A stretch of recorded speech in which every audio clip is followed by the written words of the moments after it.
के परन तुठान के पछले ये तो भाई का भैयारी बाबा लागे संग लागे हम चले कटुला आप पुत्र के होते मित्र होगा मोहवाला ये पुत्र है भाग्य रहेगा राज मोहवाला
माता दुर्गा तूने ये क्या कर दिया है माँ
मेरा नहीं बोलो क्या बात है। मुझे अंदर जाने दो जा करके देखूंगी कि मर गया कि जिंदा है। अगर जिंदा होगा तो जा करके कम से कम मरते दम तक पानी तो पिला दो। देखो किसी को सगुन सगुन होता है। सुबह सुबह एक भी पैसेंजर मुझको हाथ नहीं लगा है। कितना माल इधर से पास हो गया मगर तुम बोलते हो मुझको जाने दो। हाँ मेरा ना उनसे मिलना है एक बार। अगर मर गया होगा तो मारा मुंह देख लेंगे, अगर जिंदा होगा तो जाकर पानी पिला देंगे ताकि मरते दम तक आत्मा को शांति मिल जाएगा उनको। वो मारा हो या जिंदा हो उससे मुझको क्या लेना देना है। एक बार में तो मुझे जाना नहीं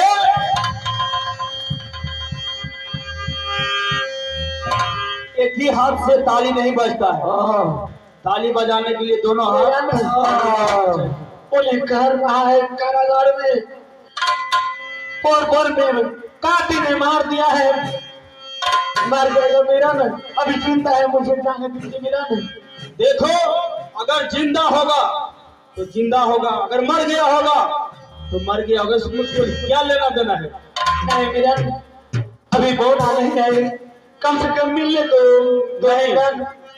मैं पहले मैं बोला था कि ये कहां से ताली नहीं बजते, मैं तुझको गुप्त में मैं बोल रहा हूँ। क्या चाहिए तुम्हें मिलन? कहते हैं कुछ देखो, मेरे पिताश्री ने जितने माल खजाना के चाबी है वो सारा चाबी बोना के दे दिया है, मेरे पास कुछ नहीं है, क्या दूं तुम्हें? कहते हैं चुप रहना तो चुप रहना, इधर बहुत ठोक लोग है, अगर कुछ समझ जाएगा तो हमको डिप्टी से निकाल जाएगा। चुप रहना तो चुप रहना, पर चुप रहना मुमकिन है, मन की बात आंखों से समझ लो, मुंह से कहना मुश्किल है। अगर साइड में हमारे से जो बड़ा फौज है अगर सुन जाएगा तो मुझको डिप्टी से निकाल देगा। मेरा आपस तुम्हें खाने पीने के लिए देंगी, पहले तो पानी पिला लेने दीजिए, मर जाएगा वो मेरा। चल ठीक है, अगर नहीं दोगे तो फिर दोबारा नहीं मिलने दूंगा। ठीक है मेरा।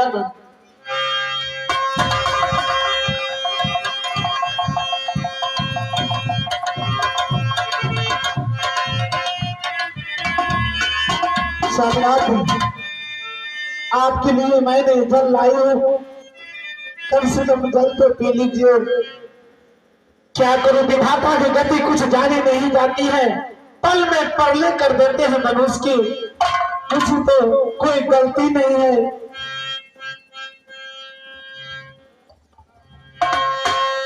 एक छतरी कुल में ये पता, छतरी कई कहता है बंधा पानी पीने के, मैया मारी गई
पानी छतरी को नहीं पीने के लिए, तो यहाँ से मैं तो पानी कभी न पीऊंगा।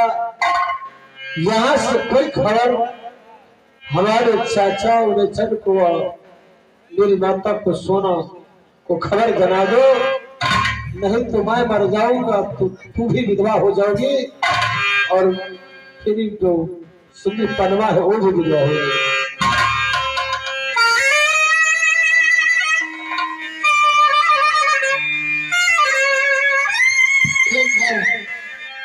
मैंने परमना लिख करके बाती को भेजती हूँ महाराज। आपका हम आप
मैं भांति को भेजती हूँ मोहब्बा किला।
जैसे बहे गंगा में पानी वैसे बहे वो माँ उमरिया तो आ रही दादी महारानी से पर मना लो जो यदला बदल बादी श्री नामा लिखे हिंदे लिखे गंगा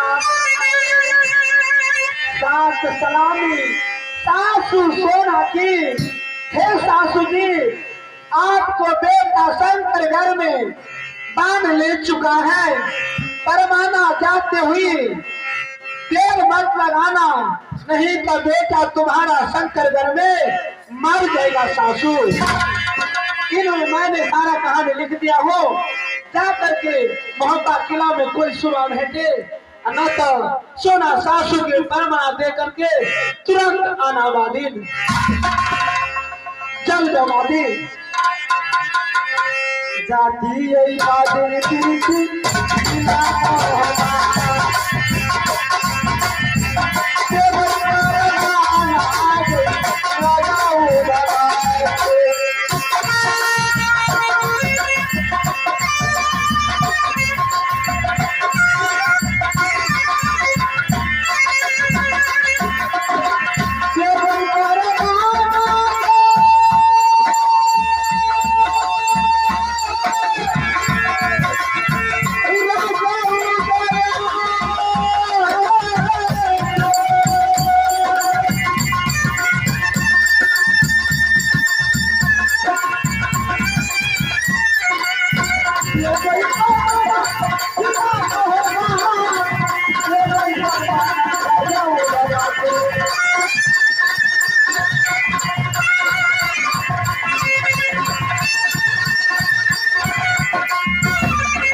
या भगवान,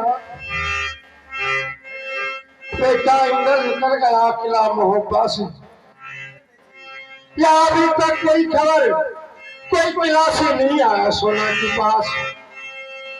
न जाने कौन किला में बेटा भटकता होगा। आके करा मैया के मैया,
भगवान जब कहीं से आता था बेटा तो पहले अपनी माँ के पास, माँ भूख लगी है खाना खिला, लेकिन इस समय बेटा को न कोई पानी देता होगा न दाना, दाना पानी बिना मरता होगा मेरे बेटा हमारा।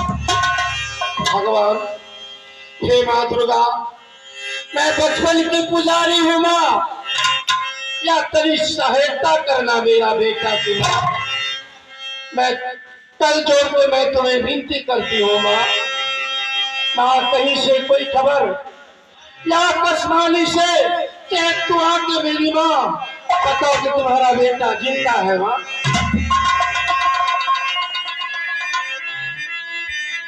अब ये गई गई बहिना,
भगवान तुझे कल्याण करोगे दादी।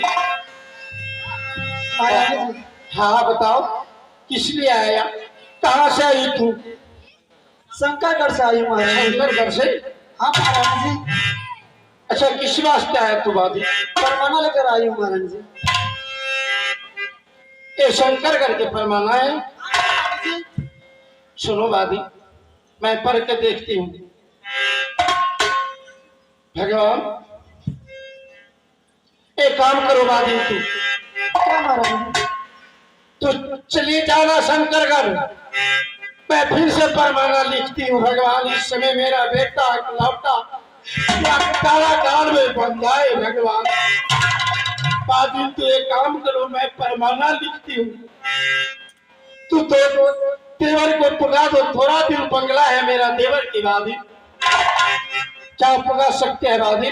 क्यों नहीं महाराज जी? अगल बगल श्री नामा लिखिए, ताके लिखिए रामाय, है सलामी भाभी सोना की, देवर सोना की तरफ से आशीर्वाद। ये कपड़े परमाना देर न करना, हे बेटा मरेगा तुम्हारा बाप।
या सोना की तरफ से आशीर्वाद, भगवान तुझे कल्याण करोगे देवर।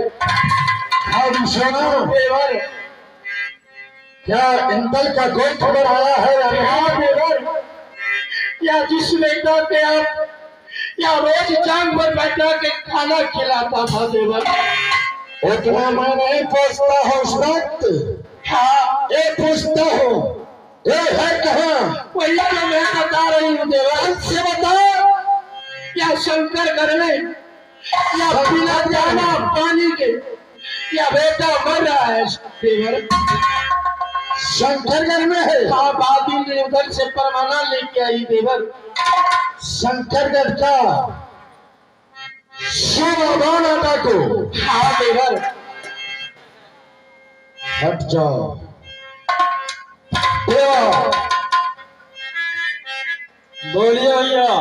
चलो इस वक्त शंकर जाना है।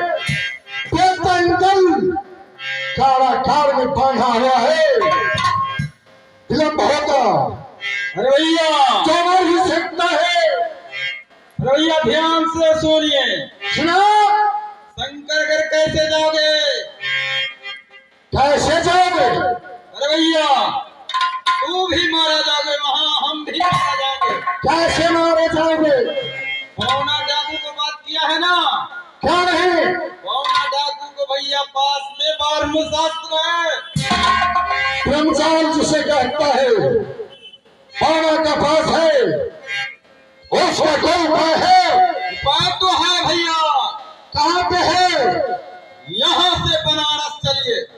बनारस जहाँ दादा सैयद का किला है, सही बात है। अली अकबर है, अली बख्श है। क्यों नहीं भैया? चलो चलो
अभी हमारा है भैया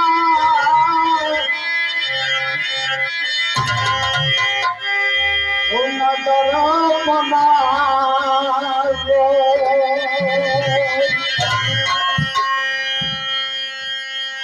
बनारस लगली लाल जरा जता कहता मिया सैयद के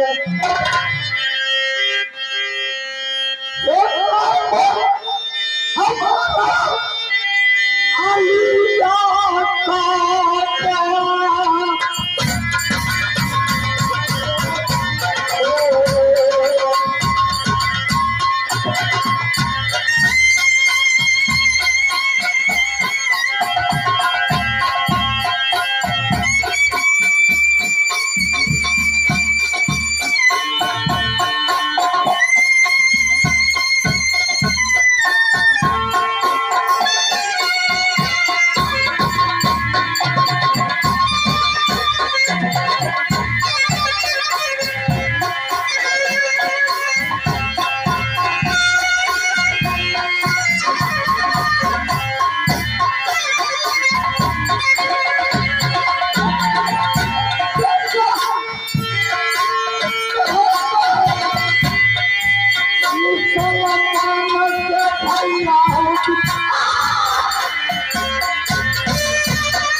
बनारस लड़ा पिता का मकान, नाम हमारा अली अकबर, मेरा बेटा का नाम अली बख्श। हमारा खासे रिश्ता छलई हिंदू के संग में नगर हिंदू के संग में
जिस दिन में बाबा सैयद को झगड़ू माछ काट लिया तो ये 51 किला में सब लागत देवला का नहीं दिया। मैं बनारस में आकर के बाबा सैयद ने घर बना दिया, बोला कि मैं मुसलमान हूँ, और बाबा बोला कि उसका नौसा पड़ोल के संग में रख दिया। 6 महीना मास बिताया, सुख के लकड़ी ढलई आधार दिन बाबा गया परवल को संग में किया बाप और किया माली गया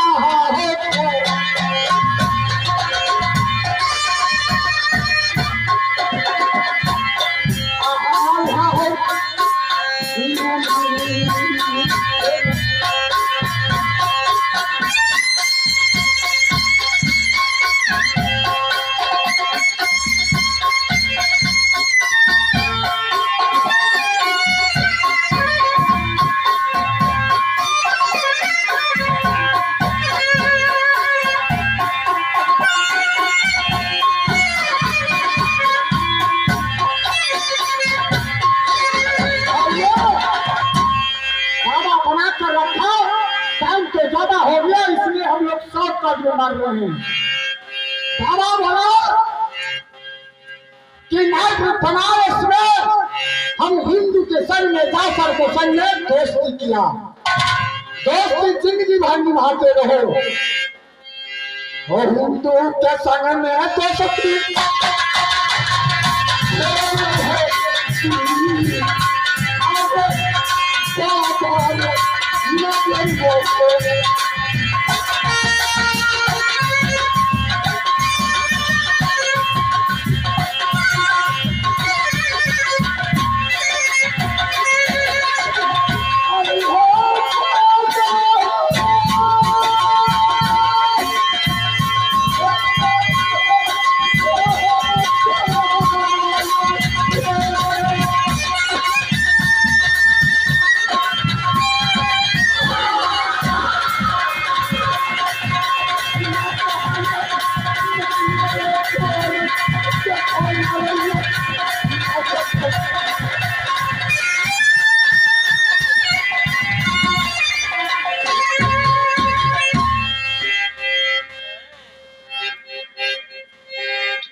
हिंदू भाई को राम राम और मुसलमान भाई को सलाम अलैकुम।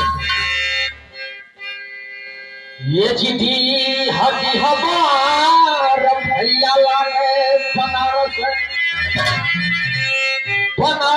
परतानी जमता बेटा कहा भैया खबर के मुझे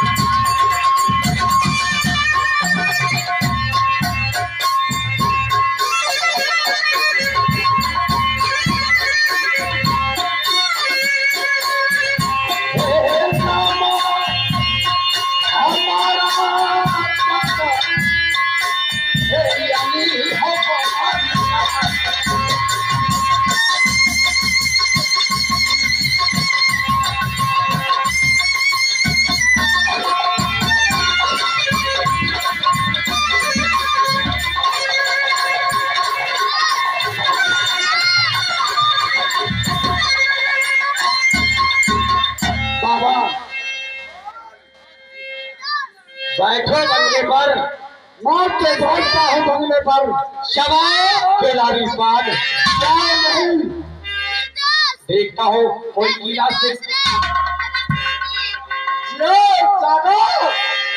हो भाई तुम्हारा हमारा लाख मरीज हम बच्चे महल बच्चे तो बदस किया भगवान खुदाई भैया जी मिलना जुलना खाना पीना सब जानता हमें भैया जी। इस बार मुसीबत पड़ गया किला भंपा पे बाबा ने बोला कि ये तो भाई साहब आई हिंदू के सामने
भैया जी कुछ सुनने का टाइम नहीं है मेरे पास। टाइम तो नहीं है, सीधे संकटगढ़ जाना है। संकटगढ़ जाना है। क्यों नहीं? क्या मुसीबत समझा कि बेटा इंदल संकटगढ़ में जाकर के फंस गया है। बेटा इंदल संकटगढ़ का सुबह पाना डाकू बांध करके कारागार में रखा है। विलंब नहीं करना है, नहीं तो प्राण निकल सकता है। अरे बता तुम तो करते हैं मदरसा में जाकर के नहीं और तुमसे परम फांस कट सकता है। नहीं बाबा, चलो चलो साथ देना है।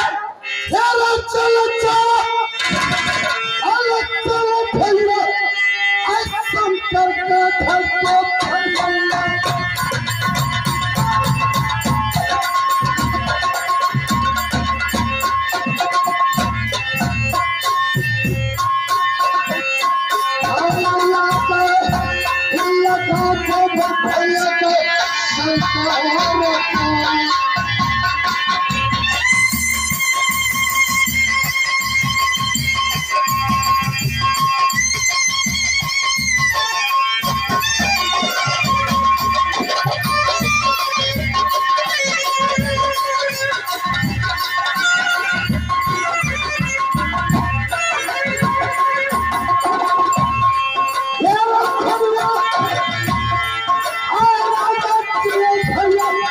भैया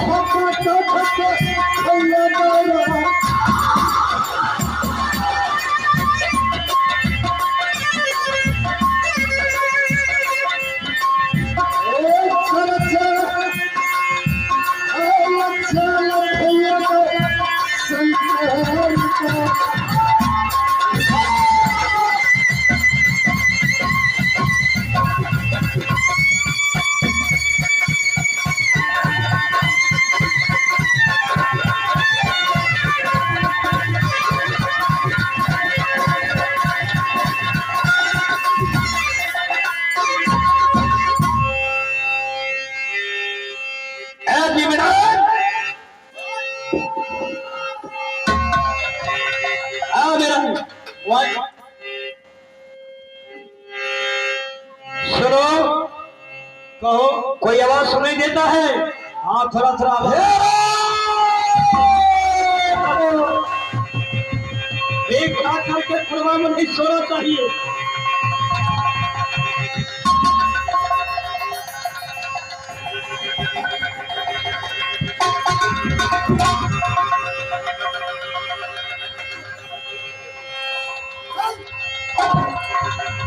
हरामजादे का बच्चे, चलो इधर।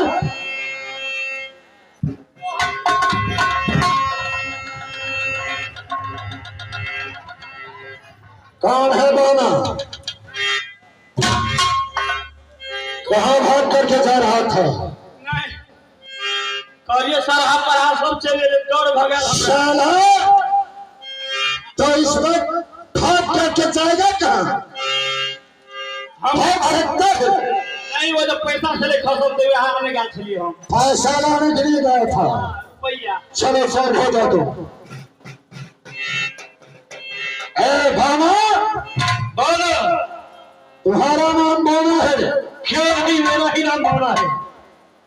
एक पैर डांगर है, एक पैर मेरा दर्द है, एक हाथ भी मेरा दर्द है।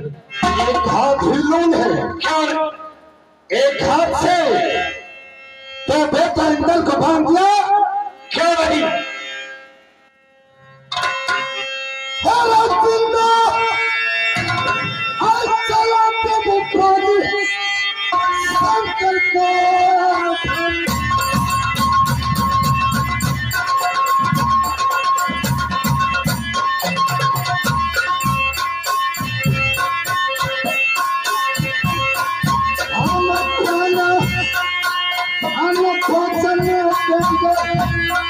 संसार जा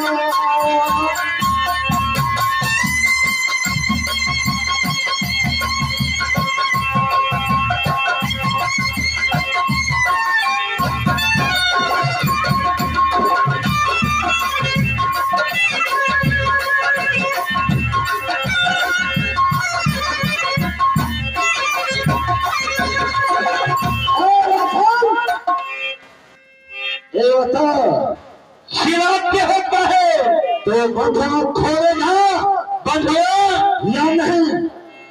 राजा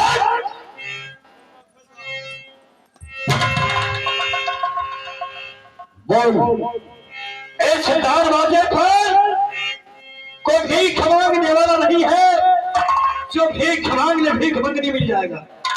तो समझता है भिखारी मेरे दरवाजे पर आ गया है। क्यों नहीं? शासन चलता है। जो बनुआ को खोल दे, बनुआ को मैंने अपने मन से मार के रखा है। बनुआ को तो नहीं छोड़ेगा। क्या करेंगे? तो क्या युद्ध करेगा? क्या करना है? युद्ध करेगा? क्यों नहीं? चल तैयार हो जाओ। राजा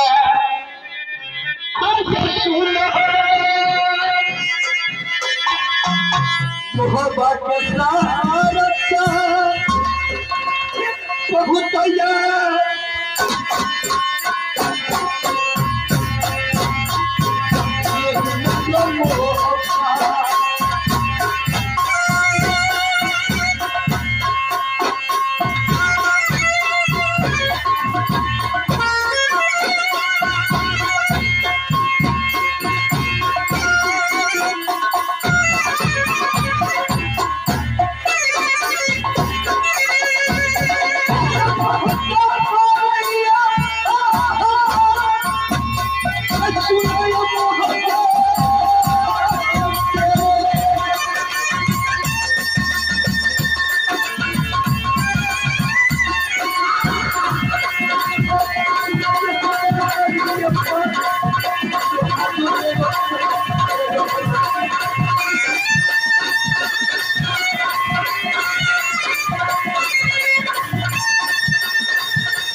भैया जो यही है बौना बाकू।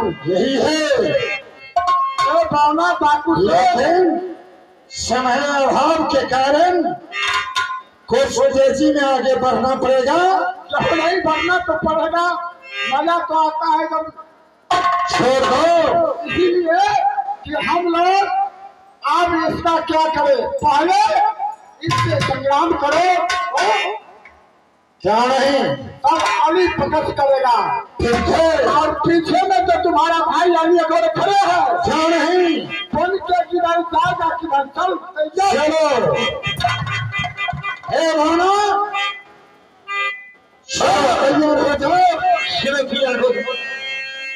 महाराज, हमको रहते हुए पहले आप नहीं लड़ सकते हैं।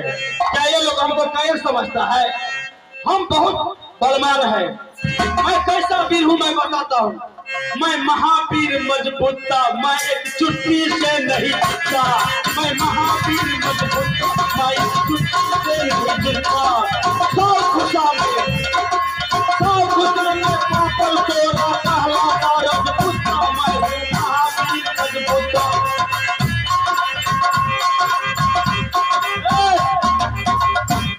कौन लड़ना चाहते हो? आ जाओ मेरे साथ। मुझको कायर समझता है? कायर नहीं समझता हूँ मैं, तुझे योद्धा समझता हूँ, बलवान समझता हूँ। क्यों नहीं? तोड़ेगा क्यों नहीं? मैं कितना छतरी को मैंने मस्तक काट दिया है। चलो तैयार हो।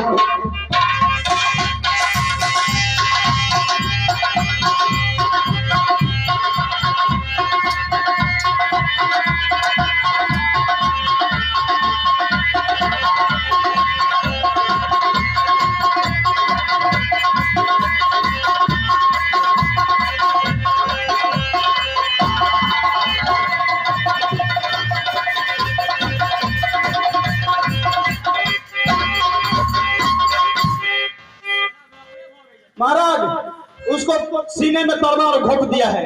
अरे साला, तलवार तो यहाँ पड़ा हुआ है, उसको देखो ना, सीने में तलवार घोंप दिया है। वो मुझको साला कायर समझता था, मैं उसको सीने में तलवार घोंप दिया। देखिए नहीं इधर, ये लड़ना झगड़ना तुम्हारे पास की बात नहीं है, साइड हो जाओ। ये सब पिछड़ गया है। चलो साइड हो जाओ। आओ महाराजा, शस्त्र रखो, मेरा साथ हाथ से मौजूद करो। मौजूद चलेगा क्या नहीं? चलो तैयार हो जाओ।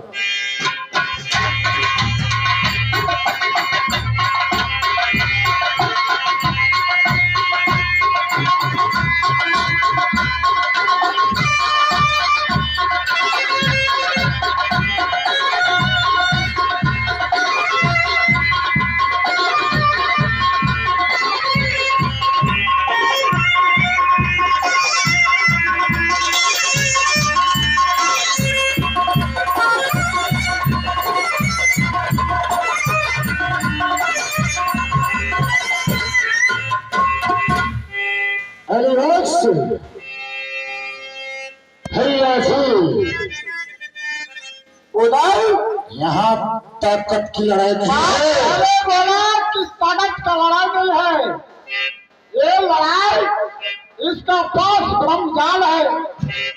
ये ब्रह्मजाल से सारा शक्ति को हीन करता है, ब्रह्मास्त्र प्रयोग करता है। जाओ नहीं एक जगह अलीबख्श के वर्मा है। अलीबख्श, हाँ बाबा, उसके साथ संयोग करो। क्यों नहीं?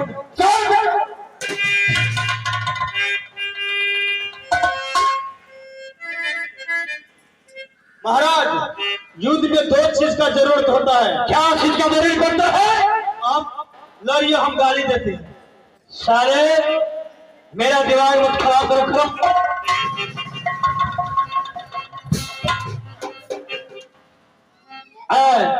बोलो तो आप क्या मुसलमान है?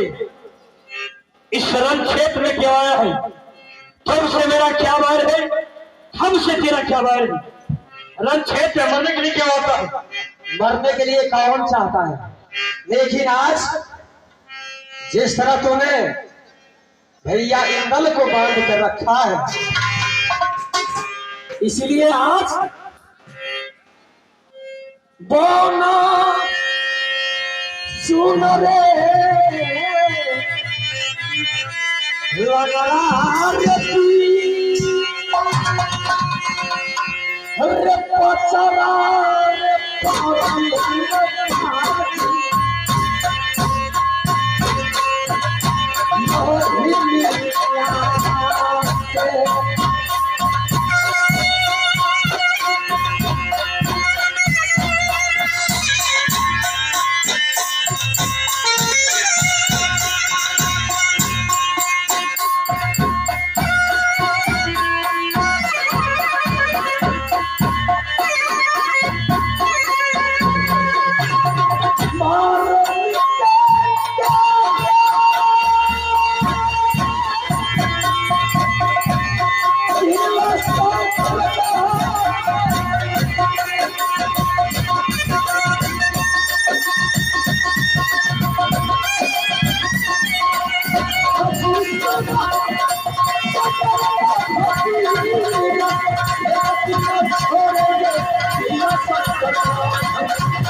हमको जबरदस्ती मारेगा? क्यों नहीं?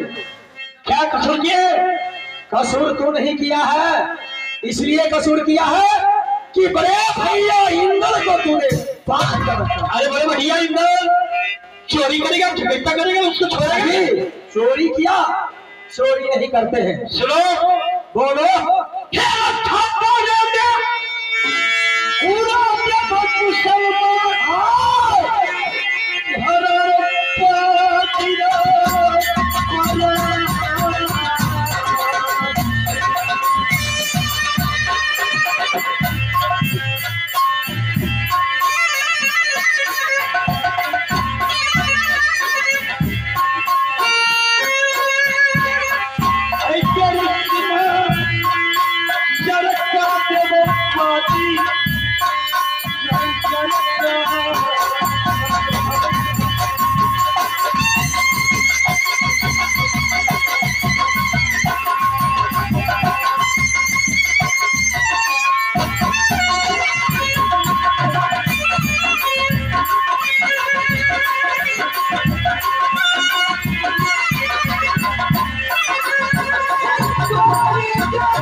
नहीं मानो कन्यादान करा करके यहाँ साडोला रानी लेखा को पहले इंद्र कहाँ है इसका बोलो कि इंद्र को लेकर यहाँ आएगा और कन्या को लेकर आएगा। सोमवार नचा दो, शादी हैगा, सब मरवा बेटी बनेगा। ठीक है।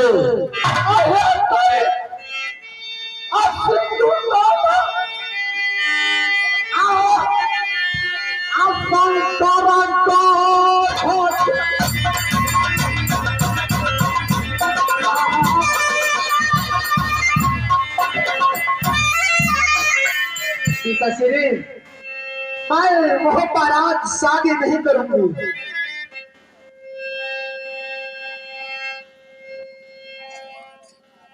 तो क्या करोगे? मैं शंकर घर में शादी करूंगी। शंकरगढ़ में तो शादी करोगे? हाँ, भोला के साथ में मैं शादी करूंगी। भाना तो तुम्हारा भैया लगेगा। ओ कार मुझे बहन नहीं माना है और उनको भाई मानो। हे तनी धारा, हे धारा दे तलवार हो, हे अपने पुतों के चमरिया के